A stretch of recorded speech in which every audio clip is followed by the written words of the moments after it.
جہاں اقوام اپنی متحدہ جانوں کا نذرانہ بھی پیش کر رہا ہے. بالکل exactly. صحیح. ٹھیک ہے، میں اس میں آپ کو شامل کروں گا. قاضی عمران صاحب فرمائیے گا، حریت اس ساری چیز کو کس طرح سے دیکھ رہی ہے؟ جو ڈیولپمنٹس ہو رہی ہیں مقبوضہ کشمیر کے اندر، اور خاص طور پہ جو کاسوس کے ذریعے معصوم کشمیری نوجوانوں کو شہید کیا جا رہا ہے، رات کی ٹھٹرتی سردی کے اندر بزرگوں کو باہر نکالا جاتا ہے، انہیں ٹارچر کیا جاتا ہے. ہاؤ ڈو یو سی کس قدر یہ وہ فیول پرووائڈ کرتے ہیں کہ کل جو عام جو اسٹرگل کشمیری کر رہے ہیں یا کل اس کو مزید انکریز ہوگا، وہ کس حد تک گراؤنڈ پرووائڈ کیا ہے، ریزن پرووائڈ کیا خود انڈیا نے؟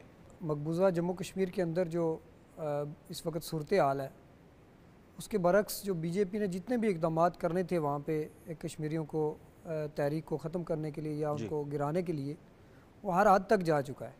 آخری جو آپشن تھا ان کے پاس وہ تھا 5 اگست 2019 میں آئینی دہشت گردی کا، وہ بھی انہوں نے کر کے دیکھ لیا.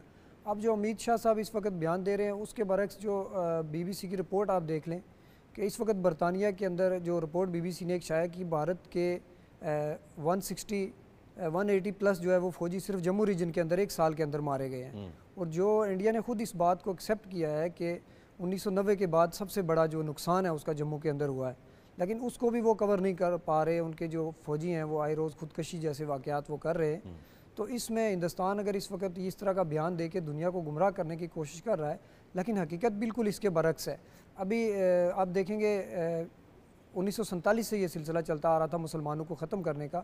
جب 19 جولائی 1947 کو مسلمانوں نے ایک فیصلہ کیا کہ ایک ریاست پاکستان جو معرض وجود میں آئے گی اور ریاست جموں کشمیر کی عوام اس کے ساتھ الحاق کرے گی، اس کے بعد ہندوستان نے فوراً اپنا قبضہ کرنے کے بعد جو جموں کے اندر لوگوں کا قتل عام کیا اور لاکھوں کی تعداد میں ہمارے لوگوں کو وہاں شہید کیا.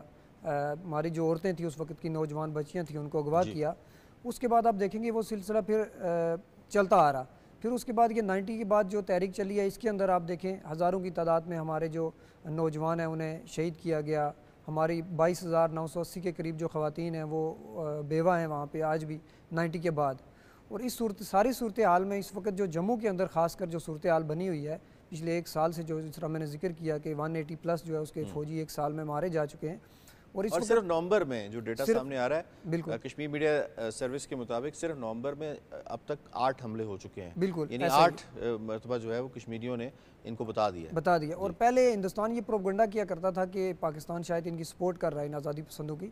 اب جب سے یہ کیسے سپورٹ کر سکتا ہے؟ اب جب یہ ایل او سی پہ باڑ لگی ہے، باڑ لگائی ہوئی ہے انہوں نے، وہاں تو پرندہ نہیں پر مار سکتا. بالکل ایسے اسرائیل طرز کی انہوں نے باڑ لگائی اور پورا ایل او سی جو ہے وہ کنٹرول میں کیا، اور رات کو وہاں پہ روشنی، لائٹیں، کرنٹ، ہر چیز اسرائیلی طرز سے ہر چیز کو وہاں پہ کور کیا.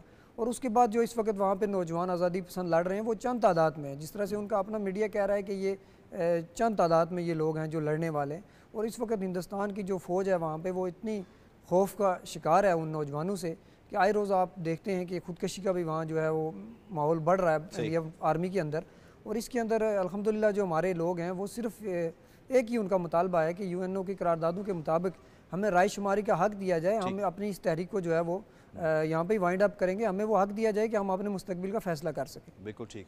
ڈاکٹر شازیہ، میں آپ کو اس میں شامل کروں گا. یہ فرمائیے گا کہ ایک ولیج ڈیفینس کمیٹی جو ہے وہ قائم کی گئی تھی، اور اس کے بعد ہم نے دیکھا کہ ان ولیج ڈیفینس گونز کو اسلحہ دیا گیا، ہتھیار دیا گیا. جو کرائمز انہوں نے کمٹ کیے ہیں اس کے اندر سیویئر جو ہیومن رائٹس کی وائلیشنز ہیں، اس میں ایکسٹرا جوڈیشل کلنگ ہے، ٹارچر ہے، ایل ٹریٹمنٹ ہے، آربیٹری اریسٹ ہے، ڈیٹینشن ہے، فورس لیبر ہے، ایکسٹارشن ہے، اور سیکشول وائلنس اینڈ ہراسمنٹ ہے. تو یہ بتائیے گا کہ 10 لاکھ فوج یا 10 لاکھ سیکیورٹی فورسز کے ہوتے ہوئے جو جموں میں بالخصوص انہوں نے ولیج ڈیفینس کمیٹی، اور جس کی میجورٹی جو تعداد ہے وہ ہندو ہے، اس کو قائم کیا گیا ہے، اس کا مقصد کیا لگتا ہے؟ کیا کشمیریوں کو مزید سپریس کرنے کے لیے اس آر ایس ایس کے گونز کو بھرتی کیا گیا ہے؟ ہمیں یہ بات کرتے ہوئے بالکل نہیں ہچکچانا چاہیے کہ یہ باقاعدہ ان کے جینوسائیڈ کو پلان کیا ہوا ہے. ان کو ایتھنیکلی اس جگہ کو کلینز کرنا ہے. اگر ولیج پروٹیکشن ایکٹ ہے یا کچھ بھی ایسا ہے تو اس میں آپ ایک مائنورٹی کو ہتھیار دے کر ایک میجورٹی کے اوپر کیسے مسلط کر سکتے ہیں، جہاں پہ ایک محلے کے اندر مذہبی منافرت بھی ان کے دماغ میں بہت زیادہ ہے، ذاتی چپکلش بھی ہے. انسان بنیادی طور پہ اس کے اندر لالچ بھی آ سکتا ہے، ذاتی رنجش بھی ہو سکتی ہے.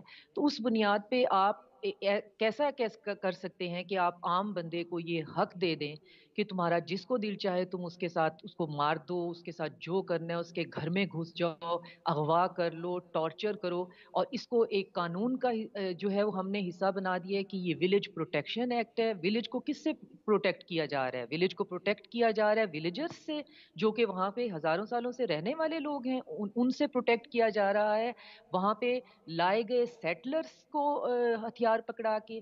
تو یہ سارے کا